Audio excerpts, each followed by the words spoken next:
নমস্কার বন্ধুরা, আমি রাত্রি বলছি। বড়দের প্রণাম, ছোটদের ভালোবাসা জানিয়ে শুরু করছি আজকে দুর্দান্ত স্বাদের একটা খাসির মাংসের রেসিপি। আমার ছেলের আজ জন্মদিন।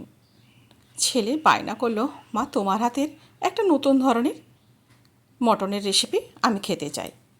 তৎক্ষণাৎ মাথায় বুদ্ধি এলো, কীভাবে বানায়? ঠিক আছে, মশলাটা একটু বদলে দিই আর রান্নার পদ্ধতিটাও একটু বদলে দিলাম।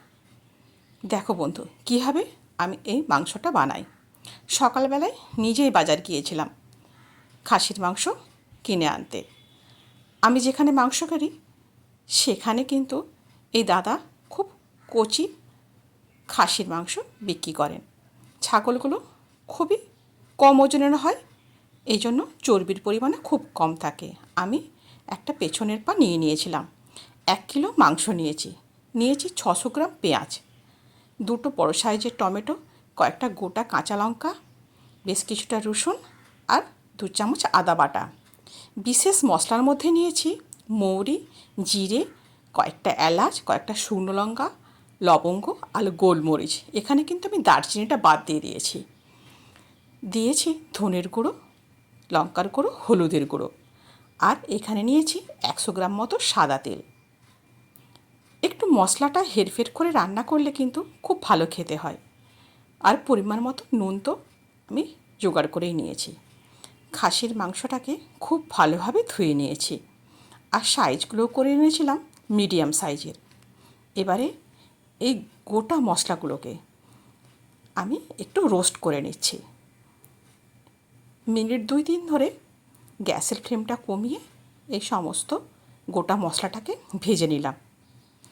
অন্যদিকে কড়াইয়ে সর্ষের তেল বসিয়ে দিয়েছি। 600 গ্রাম যে পেঁয়াজ কেটেছি তার মধ্যে 300 গ্রাম পেঁয়াজ কিন্তু আমি বেরেস্তা করে নিচ্ছি। যখন বেরেস্তা ভাজবে তখন তেলটা কিন্তু খুব বেশি গরম করবে না। 50% গরম হলে পেঁয়াজগুলোকে দিয়ে দেবে, দিয়ে ভাজতে শুরু করবে। তেলটা যদি খুব বেশি গরম করে নিই তখন কিন্তু পেঁয়াজটা খুব তাড়াতাড়ি কালো হয়ে যাবে। সেই জন্য 50%-এর মতো যখন তেলটা গরম হয় তখন যদি পেঁয়াজটা ছেড়ে দাও, এবারে আস্তে আস্তে ভাজতে শুরু করো, তখন দেখবে বেরেস্তাটা খুব ভালো ভাজা যায়। শিলনোড়াতে করে ওই রোস্টেড মশলাটাকে গুঁড়িয়ে নিচ্ছে। একদম মিহি করব না, জাস্ট একটু গুঁড়িয়ে নেব 80% মতো। তোমাদের দেখিয়ে দিচ্ছি, দেখো মশলাটা আমার গুঁড়ানো হয়ে গেছে। এবারে মাংসটা মাখিয়ে নেবার পালা। এই মাংসটা মাখানোর সময় তোমাকে যত্ন করে মাখাতে হবে।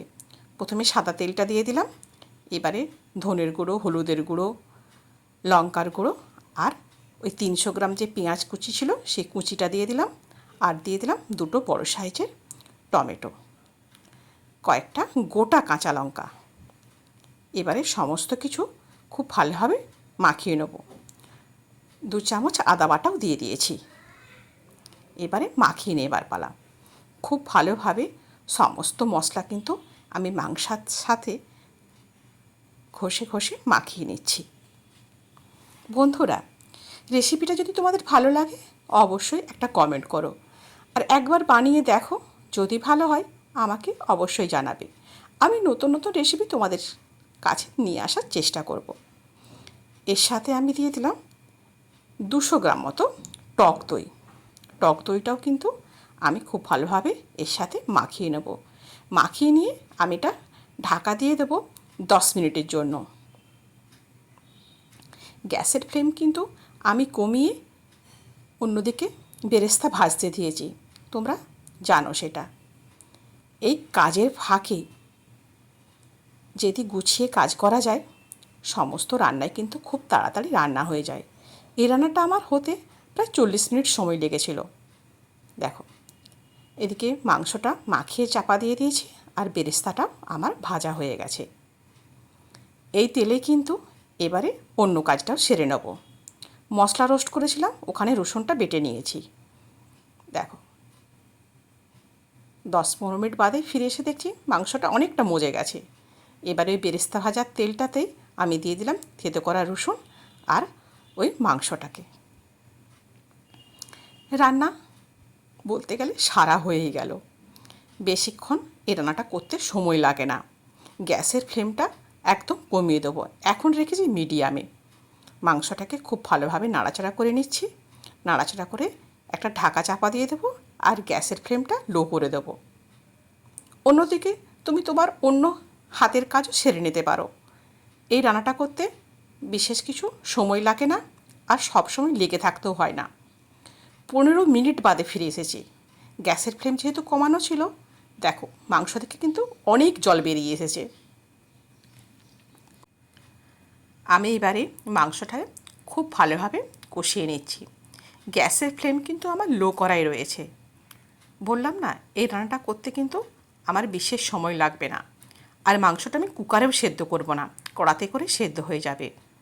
এখন দেখছি অনেকটাই সেদ্ধ হয়ে গেছে। আমি আবার ঢাকা চাপা দিয়ে দিলাম।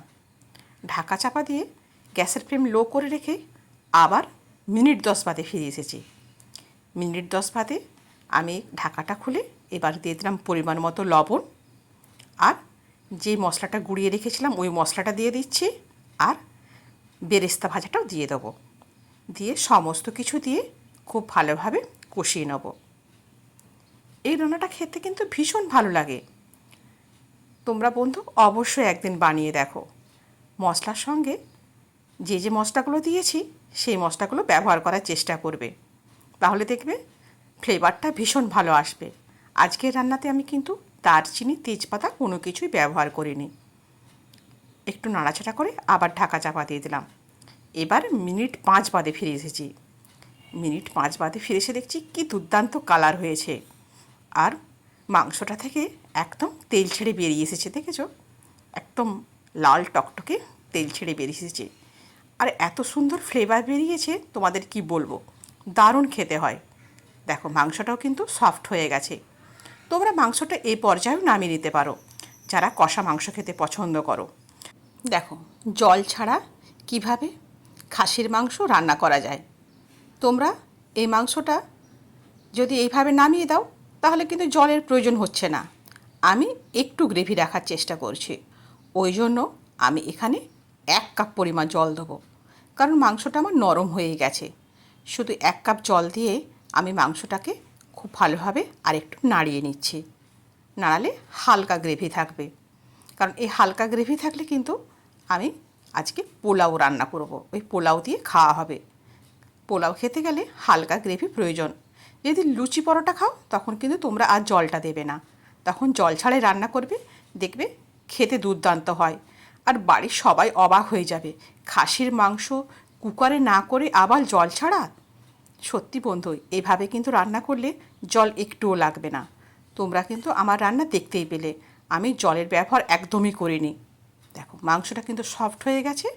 আমি এরকম স্টেকচার রেখে মাংসটা নামিয়ে নেব। বন্ধুরা, ভিডিওটা যদি কোনো একটা অংশ ভালো লাগে অবশ্যই কিন্তু আমার চ্যানেলটাকে সাবস্ক্রাইব করে আমার পাশে থেকো। পাশে থাকা বেল আইকনটা অবশ্যই প্রেস করে রেখো, যখন নতুন নতুন রেসিপি আপলোড করব তখন তোমাদের কাছে পৌঁছে যাবে। আর আমার চ্যানেলে যদি কোনো নতুন দর্শক বন্ধু এসে থাকো তোমরাও কিন্তু আমার চ্যানেলটাকে সাবস্ক্রাইব করে আমার পাশে থেকো বন্ধু। আর নিত্য নতুন রান্না দেখতে চাইলে অবশ্যই আমাকে কমেন্টে জানিও। আমি চেষ্টা করব নানা ধরনের নানা মশলা ব্যবহার করে কীভাবে একঘেয়েমি কাটাতে হয় রান্নার। বন্ধুরা, আজ তাহলে এই পর্যন্তই। দেখা হবে আবার নতুন কোনো রেসিপির সাথে। সবাই ভালো থেকো, সুস্থ থেকো। হ্যাঁ বন্ধু, আমায় মনে রেখো। আর আমার ছেলের জন্মদিনের স্পেশাল ডিশটা তোমাদের কেমন লাগলো অবশ্যই কমেন্ট বক্সে জানাও। আর আমার ছেলেকে আশীর্বাদ করো, ও যেন খুব ভালো থাকে, সুস্থ থাকে। আজ তাহলে এই পর্যন্তই। ধন্যবাদ সকলকেই।